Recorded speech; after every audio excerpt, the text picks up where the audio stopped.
This is The Stark Truth, hosted by Robert Stark. Brought to you by StarkTruthRadio.com. Robert Stark is an American journalist and political commentator. You can listen to his podcast at www.StarkTruthRadio.com.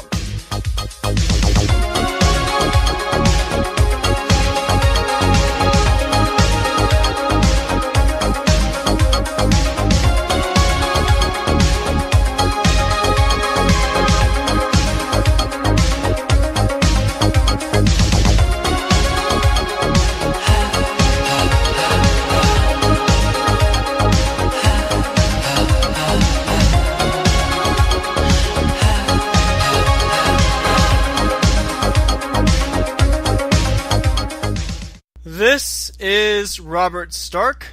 I am joined here with David Cole. David, great having you back on the show. It's a pleasure to be back, Robert. It really is. I enjoyed our first go-around, and I'm looking forward to doing it again. And I'm also joined here with my Alt of Center co-host, Matthew Pegas. Great to be here, Robert. Thank you for having me. Speaking of alt, I want to apologize to you, Robert, because I know a couple months ago in one of my Takimag pieces, I kind of mischaracterized you in my description of you, and you were very polite about it. You were very nice about it, but I don't like when I do that because, number one, I don't like to make errors in print, but also I don't like it when people mischaracterize me or fix labels to me that I don't want or don't deserve. So I want to just apologize to get things started here, one-on-one here. I'm very sorry. I think I called you alt-righty. Or extreme alt-right or hardcore alt-right. Okay. Yeah, rub it in. Go ahead. You know, here's a That's man. Okay. Here's a man trying to grovel, and you take that salt and you rub it right in. Yes, I made a grievous error, Robert, a grievous error, and I apologize for it. So let's start with your recent articles, Lessons from My Porn Girl, and just this kind of overall theme is how pornography is the one area in our culture where one is allowed to be politically incorrect. So basically to start things off, by porn girl, you're referencing this woman that you used to know? Well, a woman who lived with me, a woman whose porn name is Kirsten Lee. Her real name is Kara. I'm not outing anybody. She is outed herself, so this is not me doing anything like outing or doxing.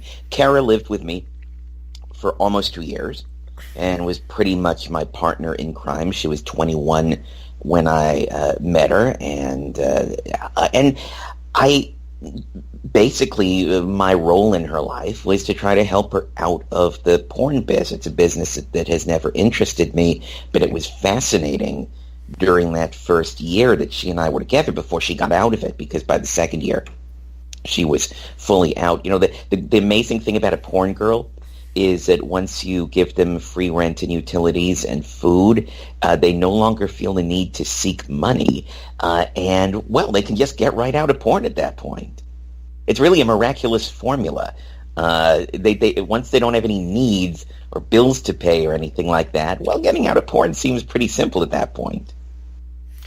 So you touch on the theme of how pornography is the one aspect of media where politically incorrect content is not only tolerated but promoted and garners massive hit counts and profits. What was the specific case with her and her politically incorrect attitudes about sexual relations and porn? Well, I was amazed, really quite amazed by the people I mixed with during that first year when she was still knee-deep, neck-deep in the business. On racial matters, the kind of stuff that is the most taboo for the rest of us to talk about, on racial matters, porn is just insanely honest. I'm not affixing a good or bad label to it, or healthy or unhealthy. Just saying it's incredibly honest. White girl comes in and white girl says, I'm not going to blow an N-word. And the producers of porn companies like, great, you don't do the N-word porn. Kara My porn girl made most of her money doing interracial stuff because since she was so young and very thin and kind of pristine, for lack of a better word, it was kind of rare to have a white girl like that do interracial because normally it's like the older women who've put on a few pounds who do the interracial. But for a blonde girl, blue eyes, 21 years old, and looking like she's just come right off the fjords, she made a great deal of money at that. But yet in her private life, she would never do interracial. This is the thing that fascinated me the most about how she was able to compartmentalize the racial thing. When she's at work and she gets $8,000 to go down on a black dude, well, that's just work. She just does it. And then we're out in a club and some black guy tries to hit on her, maybe because he saw her porn, and she'll let loose just a stream of expletives. You freaking N-word, you N-word this, you N-word that. There is, in her mind, it's just, hey, I'm at work, and my work right now is blowing a black guy. And then when we're out at a club later that night, hey, this is my private time, I don't want to talk to a black guy. So, but the whole industry was just sort of honest that way. Most of the women would, including black girls too, and the Latino girls, they were just very honest, because you can talk about race in porn in a way that you can't in real life. As I make the point in my article, where else in American society right now can pay scale be determined by your race? I mean, if any other business, if Amazon were to say we're going to be paying white programmers more than Asian ones, well, of course, it would be a huge thing, and I'm not advocating that at all. But in porn, white girls who are willing to do black guys make more. White girls who only want to do other white girls make the least, because that's hell, any white girl will kiss another white girl these days. That's in my day that was barely titillating, and I think everyone kind of does that now. So, and then the Mexican dudes, there were some Arab dudes, and they get paid different based on race. It doesn't happen anywhere else. I mean, it's kind of astounding when I was looking at it, and I've spent years writing about racial politics and racial law and discrimination laws, and I'm like, wow, this is the Wild West. This is a part of the entertainment industry, and a profitable one, that has yet to be touched by that leftist hand of politically correct social justice bullshit. And not only race, even just looking at the whole climate with the whole Me Too thing and just feminism in general. There's in general with like gender issues, there's all this hypersensitivity, and then you can look at pornography, and there's stuff that I guess you could say is extremely degrading, and the whole theme of men humiliating women, and the theme of eroticized rage, and a lot of feminists will say that like men watch porn as a way to kind of express their anger towards women, and Luke Ford has talked about that in his play Eroticized Rage, and about his porn habits as a way to see the kind of women who he felt snubbed by being utterly humiliated. So feminists make that argument, and there's definitely truth to that. But pornography, that's an industry that tolerates stuff, so stuff that would be viewed as either extremely racist or misogynist in any other form of media is tolerated in porn, which is interesting, because what do you think it is? Do you think it's just that there's something different about sexuality, or do you think that because it's pornography, because pornography is viewed as kind of shady, it's beyond the bounds of what's respectable? I think a lot of it comes down to the fact, another point that I make in my article, which is that porn is arguably the last arm of the entertainment industry that caters to its fan base with no hesitation. Now, as I found out through Kara, one very important demographic in that fan base are, as you just mentioned, the dudes who want to see women humiliated or hurt. I found that because I have friends who are very much into porn. I'm not, and when I say I'm not into porn, I said that in my article. People are like, "Oh, that's what all guys say." It's like saying you don't masturbate. Well, no, some guys really are not into porn. I'm just not really into porn. But one of the things that I found very interesting is the friends that I have who are into the humiliation and the rough stuff when they're watching porn. They would respond with tremendous hostility, tremendous negativity when I would tell them that it's staged, because I saw that it's staged. One example is my porn girl, Kara, was in a film with James Dean, D-E-E-N, who's been accused of rape in real life. But James Dean's thing in porn is the abuse, the humiliation, the physical violence. Now, she did a film. Anyone who wants to see that is like Kirsten Lee, James Dean. You'll find the links.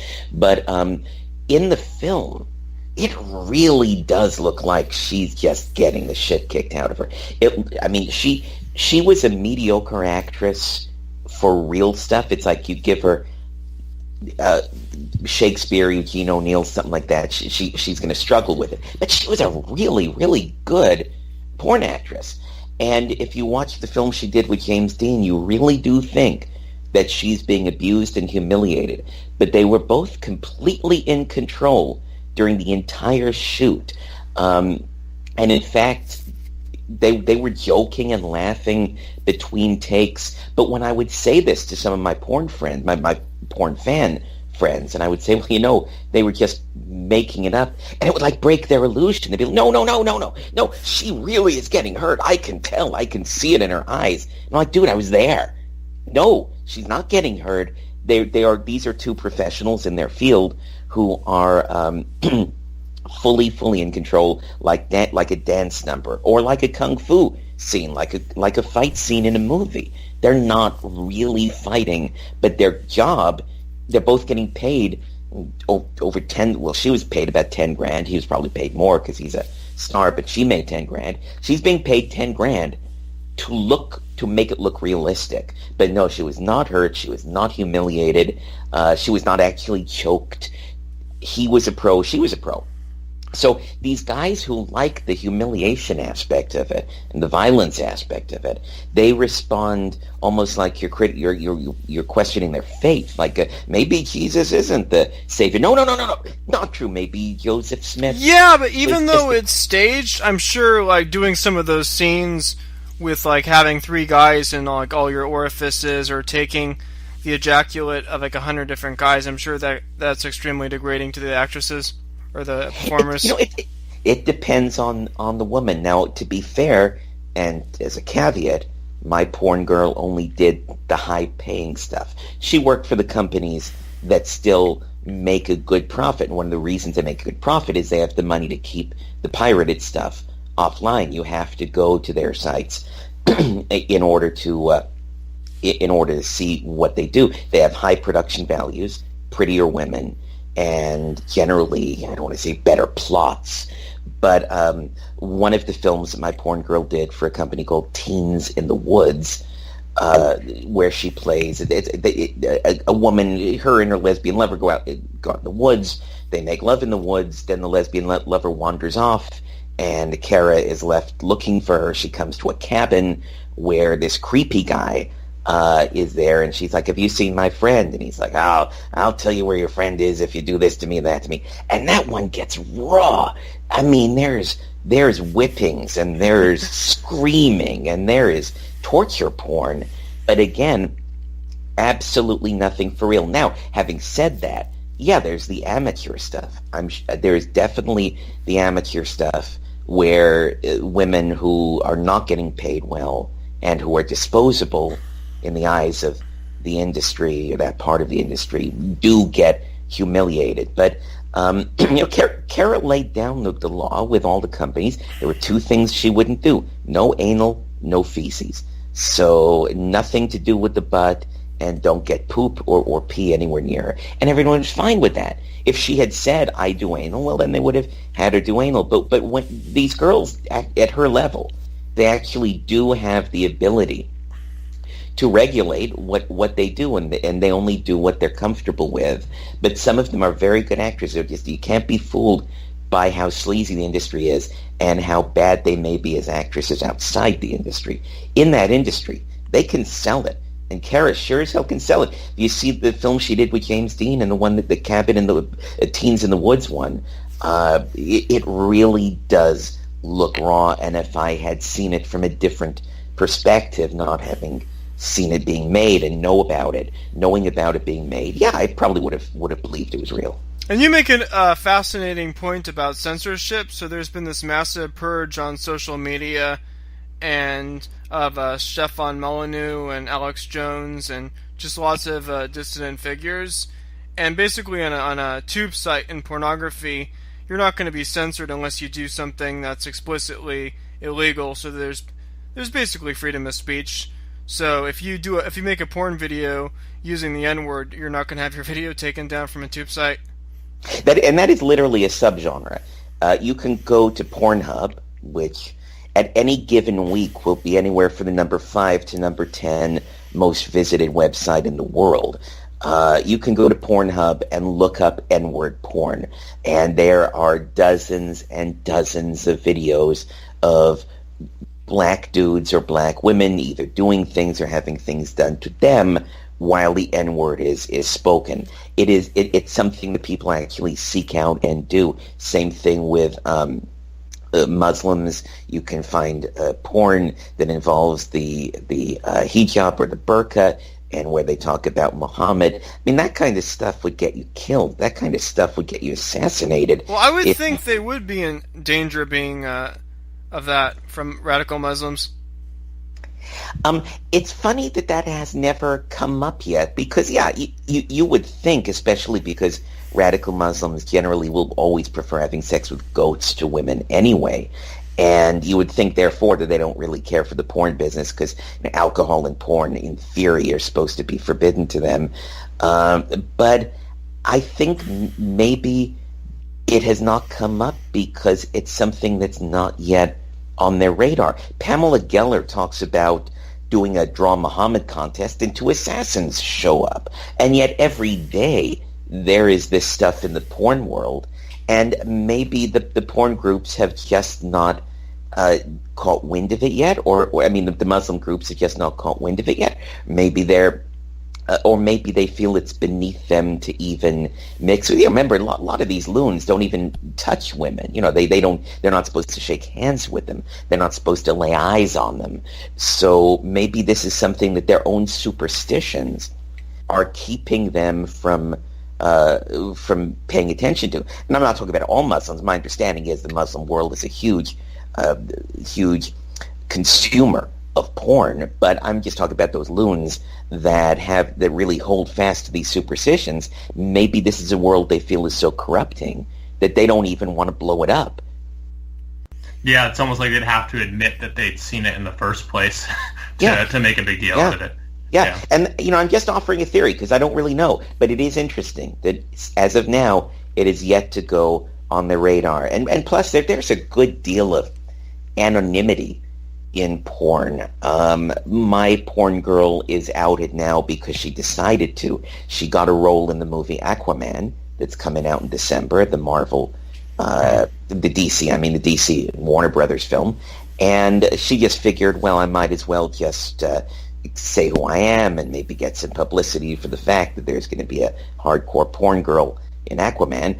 But when we had the firewall erected between her real name and a porn name, we enforced it, and so did the porn companies. It would have been very difficult for somebody 2 years ago to watch a Kirsten Lee movie and try to find out who this woman really is. And so the smarter porn girls and the better porn companies, they keep that firewall pretty strong. I mean, the women get outed normally when they want to out themselves.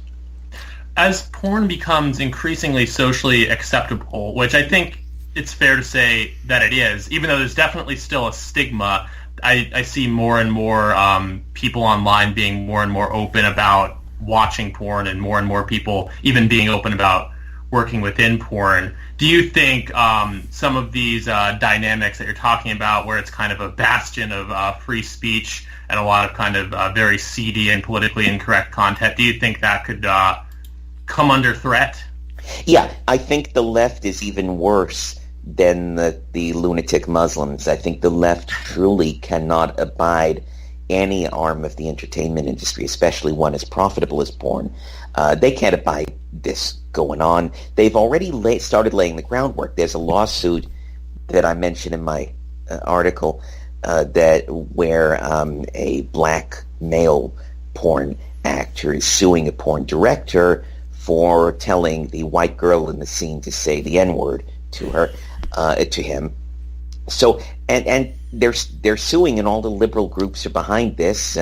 We got to get the racism out of porn. This will be an interesting fight, because it will be a fight between the typical leftist fanatics against an industry that doesn't necessarily give a shit. The porn industry is not going to bend like every other part of the entertainment industry is bent. That goes back. I mean, I was thinking, because most of their customers and audience are men, but it goes back because they're catering directly to their niche audience. Well, with Hollywood, they're trying to cater to the general masses. That's the key difference. Yeah, and there is an honesty. There's an honesty to porn, whether it's good or bad. But they know what their fan base wants. I mean, it really, in a way, it comes down to the fact that the left, just in general society, is trying to engineer things that can't be re-engineered. It's trying to say, you should like trannies. Trannies are great, and every man should find a tranny attractive and not worry about the fact that this person was a man and then started dressing as a woman. Well, I mean, you're monkeying with the core DNA there. I mean, sir, if a guy is not attracted to men, then he's not going to be attracted to men just because that man dons a dress and calls himself some new gender. Porn is all about just catering to the reality of what turns a guy on. And that could be anything. You could be turned on by women. You could be turned on by other men. You could be turned on by a man in drag. You could be turned on by getting peed on. But whatever it is, it's part of you, and it's really hard to engineer yourself out of it. If that could be done, we wouldn't have child molesters.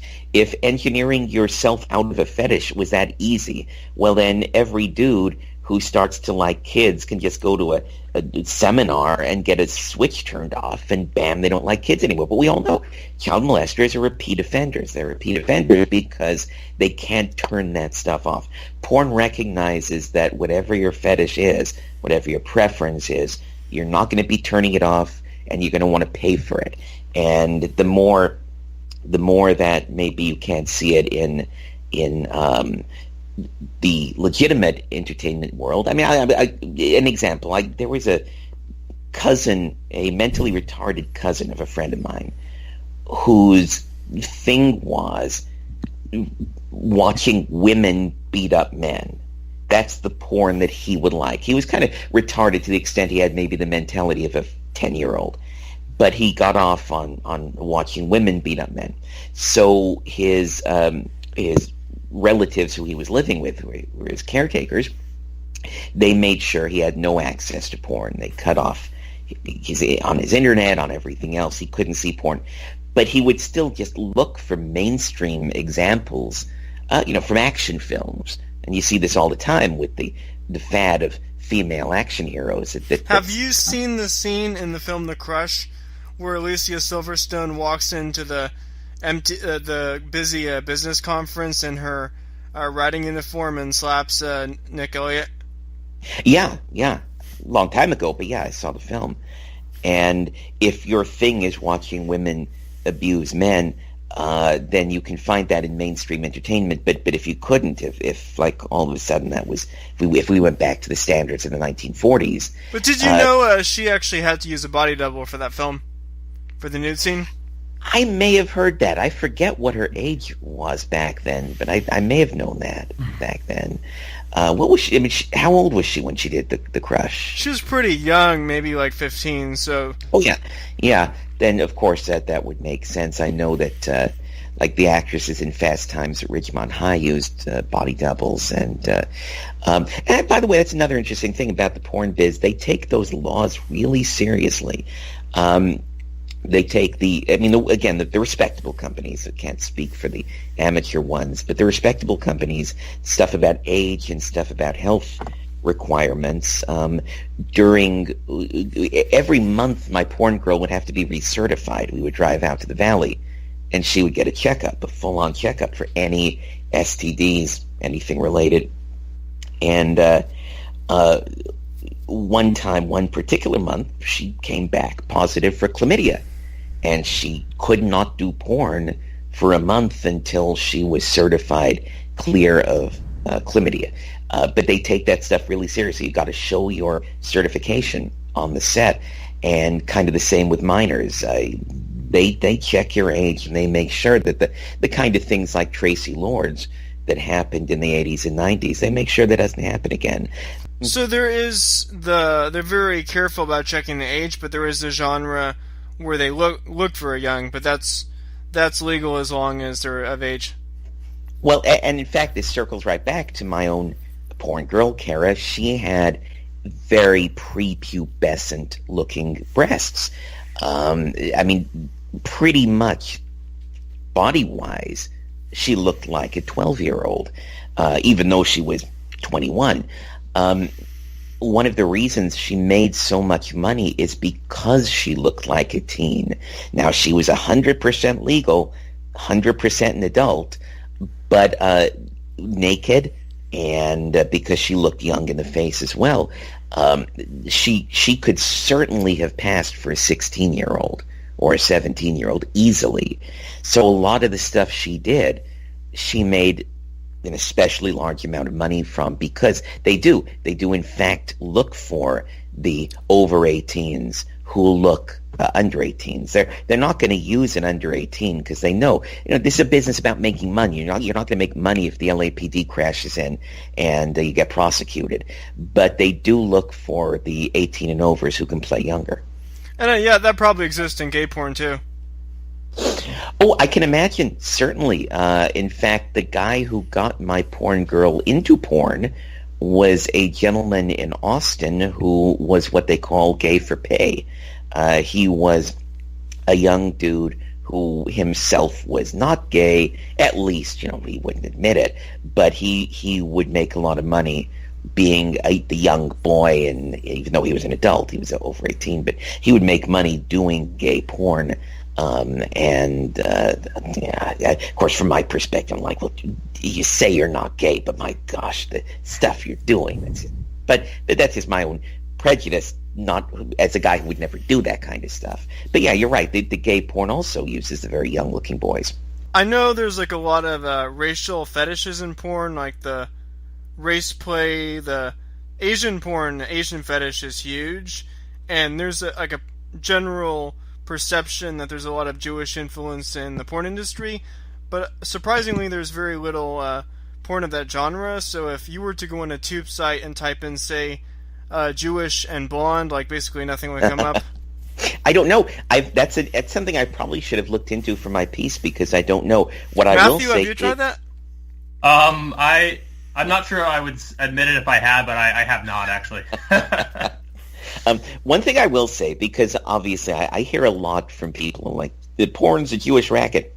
In the case of my porn girl, her agent, who is one of the more legendary porn agents in the business, was an Irish American, and a lot of the directors I ran into out here were Hispanic.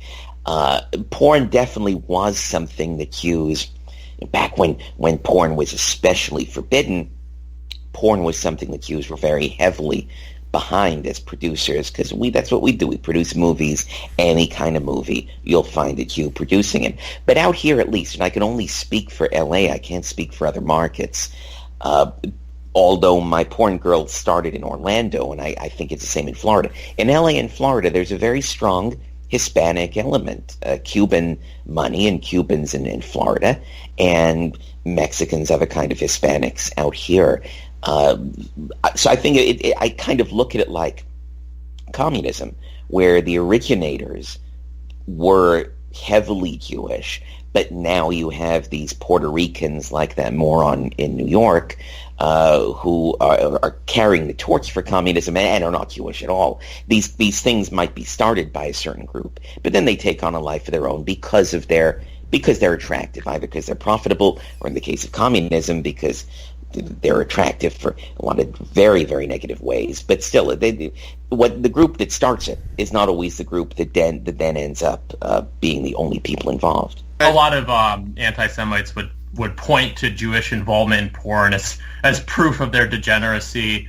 But I think my impression is that a lot of people who, for whatever reason, might find themselves on the outside of society, and at a certain point that may have been Jews, do end up getting involved in pornography at a higher rate. Yeah, and also, I mean, if porn's only customer base was Jewish, it would not make money. There's just not enough of us in the world. The customer base is almost, just outrageously not Jewish. Black and white, Arab, and Hispanic, and Asian. So a Jewish pornographer would probably always give the excuse that, well, we're just giving the world what it wants, and there's truth to that. But whatever, you get all the Al Goldsteins and all the smut peddlers in the 50s and 60s and 70s, and they weren't all Jewish, but a lot of them were. But the business has just changed now, and most of the men I met who were in a producer capacity or a director capacity tended to be very kind of white Hispanics, kind of Americanized dudes with last names like Ramirez and Gonzalez and Rodriguez. They seem to be the most prevalent on the production end of the business right now. Should we move on to the James Gunn article, or do you have anything else you'd like to add about this article? No, I mean, it was something that I'd been figuring I'd get off my chest at some point, because it's hard for me to experience anything without then wanting to write about it.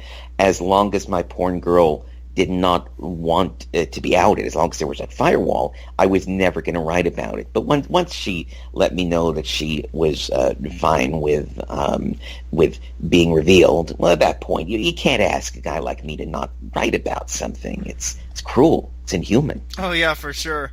So with James Gunn, I mean, this is kind of old news, but I still think it's worth talking about. It goes to the theme of censorship and whether to I mean, there are people who are just totally outraged by what he said, or whether to be consistent, or whether some people who view him as a political enemy have a schadenfreude. Because on one hand, I mean, I pretty much agree with most of what you said, because let's face it, like, all three of us would probably be fired if we were working for him at Disney just because we have views that are not politically correct. Right. But at the same time, I mean, I would like to see a culture where people should be free to express themselves, and not just the First Amendment of the law, even on social media, without any limits, as long as they're not explicitly breaking the law. Basically, pretty much within free speech, people should be free to express themselves, no matter how offensive it is. So there's that angle, and but then the key question is, should we take that position? Or if he's someone who would say, punish us for our views, should we take a more kind of, a little bit of a Machiavellian stance, or would you rather just take the high road and just say everyone should say whatever they want? Oh, well, one of the things that I tried to point out in my piece was that when someone has a theory about what may help their side or hurt the other side, well, you test that theory out. It was believed by several people, including Kurt Schlichter in Town Hall, and I knew Kurt. Kurt was a friend of mine. He's blocked me on social media everywhere, but I still like Kurt. Was this through the Friends of Abe Club? Yeah, through the Friends of Abe in my own group, the Republican Party Animals, which was just another arm of Friends of Abe, and Kurt Schlichter would come to. I met Kurt because there's a very popular right-of-center blogger who goes by the name of Iowa Hawk, and or Dave Berg. That is not his real name. He like has his blog name, then he has his phony human name. Neither of them are his real name. But Dave Berg would come to my events, and he would bring Kurt Schlichter with him. And I like Kurt a lot. But Kurt in Town Hall, when the James Gunn thing first exploded, Kurt was like, yes, we take one of them for every one of us that they take, and soon enough they'll be worn down, and we'll take a scalp for a scalp, and they'll finally give up. And that didn't happen. We did, and I say we, people like Kurt Schlichter, people like Cernovich, Posobiec, they completely destroyed James Gunn. He got fired from one of the most profitable franchises in movie history, and against the wishes of his cast, against the wishes of the fans, but Disney fired him, and they got their scalp. But all they did is ramp up the attacks against the right within the weeks following James Gunn's firing. Well, Gavin McInnes gets banned. Proud Boys get banned from Twitter. Candace Owens gets banned. Stephen Molyneux, they go after him. So I don't think the scalp for a scalp thing will work, because James Gunn may have been profitable to Disney, but he was not some intellectual giant of the left. Al Franken is a better example of scalp for a scalp working, because that hurt the left when the left was pounding away against Roy Moore in that election. Roy Moore, he does things to women. He's disrespectful to women. He's a groper. He chases the skirts of young women. And then Al Franken, all this stuff comes out about him last year. Well, that hurt the left. When Al Franken was forced to resign, the left was not happy about that. They're still not happy about that. Al Franken was being talked about as a potential presidential candidate, or vice presidential candidate, and then he leaves. He resigns. No one was happy about that. The left had to do that because bringing down Roy Moore was more important. And now that the dust is settled and Roy Moore is history, they don't like the fact that they don't have Al Franken anymore. So I think if you're going to talk about scalp for a scalp, politicians and sexual misconduct, scalp for scalp works there, and it works for a couple of reasons. Number one, politicians have a different standard to be held to than comedians or movie directors. A comedian or a movie director did not sign up to represent decency. A politician supposedly needs to represent certain principles. Whether they do or not, they're supposed to. So for a politician who accuses someone else of improper conduct, and then like Keith Ellison in Michigan these days, right now, that's something going on. So Keith Ellison accuses other politicians of sexual misconduct, then he gets accused of it. Well, I'm all in favor of a scalp for a scalp there, because A, politicians have assumed the responsibility to behave well, and B, that does hurt the left when we take down a Franken, and maybe we take down someone like Keith Ellison. The left does get hurt. The left wasn't hurt because a guy who does a talking raccoon movie gets fired. It doesn't matter to them. The left's plans did not hinge on James Gunn doing part 3 of the talking raccoon movie. Nothing that the left wanted hinged on that. So yeah, we took down James Gunn. Big whoop. Big deal. I feel bad for him, and I was against it because my fetish is not sexual. My fetish, I love bad movies. I love bad humor. I love just raw, stupid jokes, politically incorrect jokes. Yeah, you make a good point that basically when it comes to comedy, nothing should be off limits. So no joke is too based, too disgusting. Just let it all out. And I mean, even I remember a while back, and this was before Louis C.K. had his Me Too incident. Louis C.K. made some joke of the same subject matter, and all these people were just outraged. I think it was SNL, but Yeah, his monologue, the SNL monologue he did. But I don't think he really said anything wrong. I think he was like challenging people's. He was basically challenging the audience and using dark satire to do so. He was doing what a good comedian should do, and Louis C.K. was a good comedian. I'm not saying he's a good man or a good human being, but he was very good at what he did. And what he was doing in that monologue was something that a lot of people were thinking. But no one wanted to say. And yeah, he was simply challenging the audience's perceptions and the audience's the dark parts of their own mind they didn't want to go into. And that's what a good comedian does. And it's a shame that Louis C.K. Was such a prick in real life. That's probably not even the best word to use considering what he would do in front of women. But it's a shame. He was very good. He was a very skilled comedian, and I never would have been in favor of anything of him being censored or silenced in any way because of his routines. And I'm that way with every comedian and every filmmaker. I just don't believe that that this segment of the arts should be regulated in any way, either by government, and we don't have it regulated by government. We're not like the UK. We're not like Australia.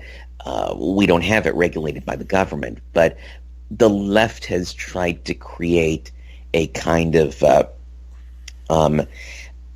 superstructure in the private sector where people can be shot down for telling jokes. I mean, this only happened 2 days ago, so it's probably old news by now, but about 2 days ago, it's like 5 in the morning. I'm drunk, like I always am at 5 in the morning. I have not been sober at 5 in the morning for 15 years.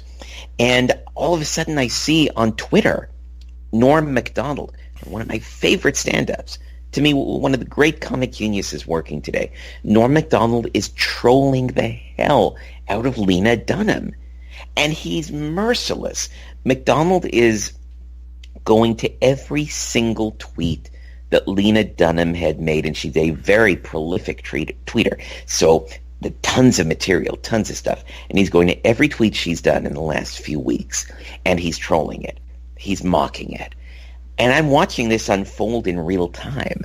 And I'm saying to my friends, my gosh, look at this. I mean, there were a few people still up at 5 a.m., probably not drunks like me, a couple people who have jobs that they have to get to by 6. But I'm saying, you got to see this. Norm Macdonald he's reaming Lena Dunham, tweet after tweet after tweet.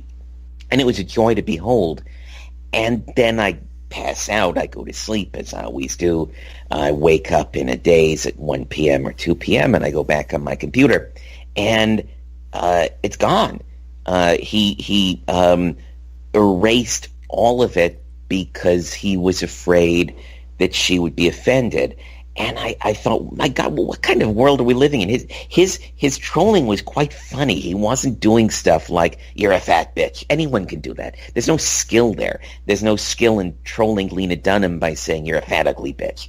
But he was trolling her very skillfully, and yet even this guy is a very brave comedian. I mean, he's actually brave because he does a lot of politically incorrect stuff. But even he felt the pressure to erase all of those tweets and erased a whole lot of comedy, a whole lot of really funny stuff, which I thought was a terrible shame.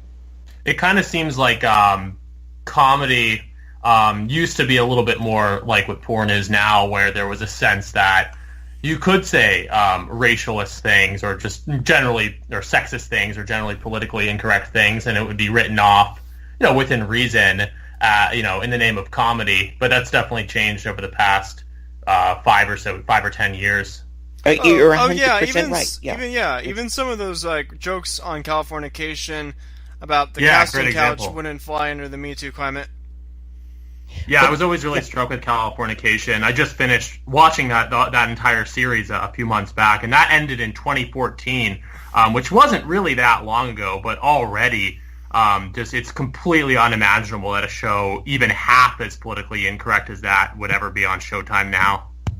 100% correct, yeah. And if you go back to some of the stand-ups from the years when I was a teenager, you go back to someone like Sam Kinison, some of his best routines were stuff that I don't think could air these days. He would be on national TV making fun of starving Ethiopians. That's actually still one of the best routines I've ever seen a stand-up do, was him making fun of the Ethiopian famine. Well, you can't do that now, and Kinison would make jokes about the opposite sex that you can't do now. Andrew Dice Clay would make jokes about the opposite. Andrew Dice Clay was never as skilled as Kinison, but still, he had his moments.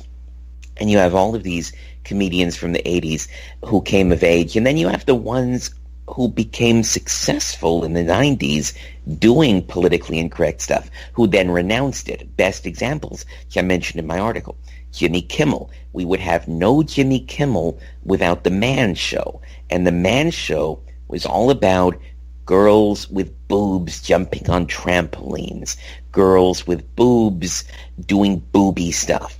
And Jimmy Kimmel was all about ogling boobs. Oh, look at the boobs, look at the boobs, look at the boobs. And now he's remade himself into Mr.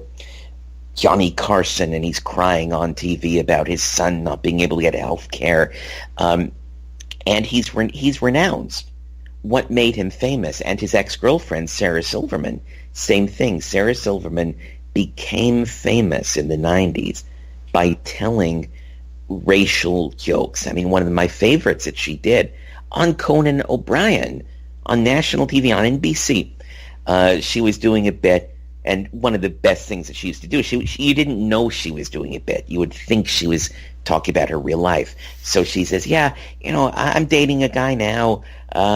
He's half black, and I'm really concerned that he's going to break up with me. Oh, wait, that sounded really negative. I meant to say he's half white. And that was on Conan. And she not only won't do that material now, but she has renounced it. She has specifically said that she no longer would do the material she did when she was younger. So you have a generation of these comedians who became wealthy and became famous doing stuff that they now are trying to prevent other comedians from doing. It is kind of like, burning someone else's bridge. It's like you've crossed the bridge, and now you're going to torch that bridge so that nobody else can follow you. Yeah, the hypocrisy of it is astounding. I mean, I work in a creative field, and there really is this sense that I have that certain bridges have been burnt. It's really a very toxic atmosphere for any kind of up and coming artist, because everyone is so petrified of what they can and can't say. And all these people that, as you point out, got famous and probably wouldn't have gotten famous otherwise for certain edgy jokes and things that they used to do are kind of gatekeeping this politically correct culture now. And I mean, it's a very bad atmosphere for new and up and coming artists, I think, in multiple different fields. But at the same time, I think it can be said that Hollywood and some of these institutions are getting so alienated, or getting so far away from what the average American consumer actually wants, that we may there may come a time where and maybe that time is already upon us to some extent, where the profit margins really start to drop. And I just don't know how much longer it can continue. Yeah. And that will create like a vacuum for new alternative media, as long as the people who are trying to do something new and innovative, who have those innovative ideas, whether it's art or comedy, have the venue. I think there is this demand for that. Well, look at how fragmented the business has become. When I was a kid, when I was a teenager, everything made a certain amount of sense. You have your three networks, ABC, NBC, CBS. Fox was not around yet. And then you have your movie studios, Warner Brothers, Universal, and movies get released in theaters. And we see how they do on their opening weekend, and we judge whether they're a hit or a bomb. TV series debut in September, and within a month we know if they're a hit or a miss. Those days are so gone because the business is now fragmented. You have people watching Netflix, Hulu, Amazon Prime, YouTube Red, or whatever they're calling their pay service now. People are now much more able to go to things that cater to them. The big releases, the big movie releases, are almost entirely now superhero films. As long as the public has an appetite for that stuff, I understand that stuff even less than I understand porn. But okay, people love it. People love it. They want to see guys fighting CGI monsters. Great, beautiful, enjoy it. But that's the only real thing where we talk about, tentpole movies and opening weekend, Superman, Dawn of Justice did not do as big as it should have done. But generally, more and more, it's all about niche marketing. It is all about these. You go to Netflix and Amazon Prime, and you watch the stuff that you want to watch, and there's no longer any metric of the opening weekend. These online services, these streaming services, they canceled a few days ago. They canceled Michelle Wolf's supposed comedy show, which I was very happy to see because I just think she's terrible. Not because of her politics; she's a bad comedian. She's not funny, but she'll get another show somewhere. Right now is the age of the niche market. I don't think people on the right, or even just right-leaning, have taken advantage of that like we should. Everyone is online looking for content. And yes, so we're getting banned from YouTube, and we're getting banned from here, and we're getting banned from there. But starting a service that is more a little bit to the right, but not polemical. I'll tell you a very quick anecdote. This was something we were always talking about at Friends of Abe. We were always saying, let's start our own network, a conservative network for entertainment, not for news, but for entertainment, and we'll do entertainment stuff from a conservative perspective. It never worked. They tried it. They tried it with something called the Right Network that Kelsey Grammer put like $2 million into. And it didn't work because it was polemical. It was not about entertainment. Glenn Beck tried it also with Glenn Beck TV. But right now, just a streaming service that wasn't even necessarily always on the right, but just free willing to put things on that were right and left. I've always said I don't want dominance for my views. I want them out there. I want an equal shake. I would never want a network that's only right wing. That's the problem with Gab, that it basically becomes an echo chamber. Yeah, entirely. And so I don't think that people who lean to the right are making enough of an effort to take advantage of how the business has changed and how this whole niche market, the boutique online networks, there's stuff that can be done here, and no one's really doing it. I would love to see that whoever that billionaire Texas family that's behind Ben Shapiro's Daily Wire, boy, they could take their dairy money, or the money they spend on eggs and milk per month, put it into something like that. The problem with conservatives in entertainment is a lot of them are very, very conservative about what they will show. So exactly. We were talking about the moralists and their hysteria about James Gunn's joke, and just imagine something far more less offensive than that would not be allowed on a conservative network. So in a sense, I'm kind of more interested in reviving apocalypse culture than doing all these conservative projects. And Matthew, you know what I'm talking about, basically. Yeah, definitely. Robert and I have actually recently launched something called Stark Truth TV, which hasn't released anything yet, but we have a forthcoming documentary on Luke Ford that we're going to release over YouTube. Robert was mentioning that to me, and I think that's a great idea. And I think it's very necessary, because that thing I was mentioning with Friends of Abe, the Right Network, fell apart because it turns out Kelsey Grammer only wanted to do biblical stuff. And so he didn't want to do anything where we had a lot of kind of neocon Jews in the group who were not into the biblical stuff. They were more into slamming Muslims and things like that. And Grammer only wanted to do Christian stuff. So I think what you're talking about very much is what's necessary. What Adam Parfrey was always trying to do with Feral House, which is give a voice to some of the things in culture that just would not normally have a voice. Did Adam Parfrey publish your books? Yeah, Adam Parfrey was my publisher and also my friend for like 30 years. He's a man who had a vision. Unfortunately, it is not shared by the people who took over Feral House. I don't think in another year that we're going to ever see anything interesting come out of Feral House again, because it was all him.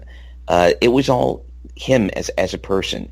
He didn't really develop a business where he surrounded himself with people who had the same vision, in a way, because his vision was so unique. There are not a lot of Adam Parfreys. There are very few people who are as open to just exploring stuff that is offensive, possibly even offensive to them. Adam Parfrey some of the stuff he put out was left-wing, some of it was right-wing, some of it was indecipherable, and some of it was not, couldn't be categorized as left or right. But it died with him. And I think with his death, with his very untimely death in May, I think we've seen the end of Feral House as a concern. And it's very sad. Yeah, it's very sad. Yeah, it's very sad, and it's important to find people that who take up that theme of just not being selective. Because what was remarkable at Adam Parfrey and Feral House is it was a kind of free-for-all. So any topic that was taboo could be mentioned. So you might have themes on the far right that were offensive, but then he'd also publish someone like Peter Sotos and just all kinds of topics, because what kind of originally attracted me to the alt-right is what is as kind of an escape from political correctness, but then when I got involved with that scene, they have their own kind of boundaries of what you can and can't say as well. So it's very rare to find a group that just basically you can be totally free to express yourselves. Yeah, Parfrey looked at books the same way that I look at jokes. It's either funny or it isn't. And Parfrey looked at books like they are either well-written and entertaining or they're not. But he didn't look at it from the point of view of, I want to cram an agenda down anyone's throat. If a book was written by someone who is far left or far right or in the center or whatever, if it's a good book, well-written and engaging, Parfrey would publish it. He never became wealthy. He was always able to break even. That was the greatest thing that he would brag about, was that for 20 years he was able to keep that company going and keep it from going under. But he never became a millionaire at it, and that's another reason nobody's going to pick up that and continue that legacy, because you're not going to get terribly wealthy at it. Are you familiar with Soto's work and his issues of censorship? Roughly. I don't know him, but I'm certainly familiar with the issues. And Parfrey several times has published stuff that got him in trouble legally. I don't know if a lot of people know this, but he was actually sued by one of the Watergate people for the book, what was it called? White House Madam. I didn't read it. It wasn't one I read, but it was one that came out, I think, in 2013. But Parfrey was often getting sued, and his books were often getting pulled. Jim Goad, another longtime friend of mine, Jim Goad got in tremendous amount of trouble back in the 90s when he and his wife were writing and publishing Answer Me. And I think there was only 5 editions of Answer Me ever published. There was the rape issue, the race issue, the murder issue, the suicide issue. I think there's one I'm forgetting. This is still, in my opinion, some of the finest stuff that's ever been written. Jim Goad and his wife Debbie, his late wife Debbie, tremendous writers, and me starting out in Holocaust revisionism around that same time, the very early 90s, I was enthralled by this, and Parfrey introduced me to Jim Goad in 91. And I loved the fact that there's just no boundaries with him about what he would joke about and what he would write about. and Parfrey ended up publishing some of Goad's work. Goad and I were both, I mean, this is just sort of, I'm not saying this to be bitter, it doesn't matter one way or the other, but Goad and I were kind of shut out of the Parfrey Memorial because I don't think that's the direction Feral House is ever going to go in again. On that particularly, I did have one thought to go back to the James Gunn issue. I think it's worth pointing out that we're kind of dancing around here. There's two different factions, or many more than two, but different factions within the right. Some folks really are free speech absolutists. People like Adam Parfrey, people such as yourself, David. I think probably you as well, Robert, and I would probably identify this with this as well, where we are free speech absolutists. We're definitely open to really all manner of different perspectives and kind of delving into what Adam Parfrey would have called like forbidden knowledge. But there's also a lot of people on the right and then the alt-right that are actually not for free speech at all. I'm not going to name names, but I think they'd be very open about this. Yeah, I'm sure a lot of people on there's a lot of people on the alt-right who would actually go as far as to say, I think someone did, I forget who it was, a major conservative icon said that James Gunn should be in prison for his comments. That we even went that far. Yeah. Yeah. Oh, yeah. So there's been a general fracturing of the alt-right. We've heard a lot about this if you follow it.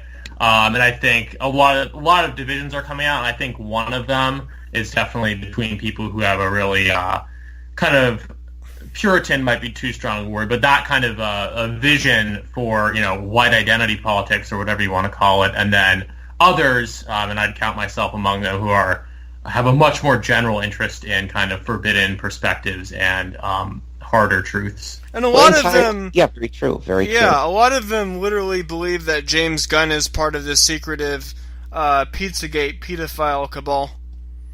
Yeah. Yeah, because what you get in some strains of alt-right, you get people who are, on the one hand, very conspiratorial and like to see conspiracies everywhere, but also there's a very strong and very unfortunate authoritarian strain in the alt-right. You have people who want to pretty much abolish democracy, women shouldn't vote, and we create the white ethno-state and ship people out in train cars. I mean, this is all just fanciful talk. It's never going to happen. And I always think there's nothing more funny and pathetic at the same time than seeing guys with absolutely no power, no influence at all. Whether they're living in their mom's basement, which is kind of a cliche, or whether they're just sort of living with their girlfriend in a seedy apartment, but they're online about it. And here's how I shall reshape the world, and here's how I shall remake government. And you get that with the alt-right, you get that with libertarians, you get that with all strains of that. And it's very sad because it's not going to happen. But this authoritarian strain that exists in the alt-right, where they do want to ban things, banning things it's very appealing to a lot of people, and it's appealing to people on the left. The people on the left who want to ban things happen to be the ones right now who are represented by the mainstream media. So the people on the left who want to ban things, they have more of a voice. But there are equally people on the right who would like to ban things. It doesn't really matter left or right. There are always going to be a certain amount of people who want to ban things. We are at the end of the show. I would like to thank David Cole and Matthew Pegas for being on. It's been a really great show. I have enjoyed it very, very much, Robert. Thank you. Anytime. I am always a humble and willing guest of yours. It's been great talking to you guys.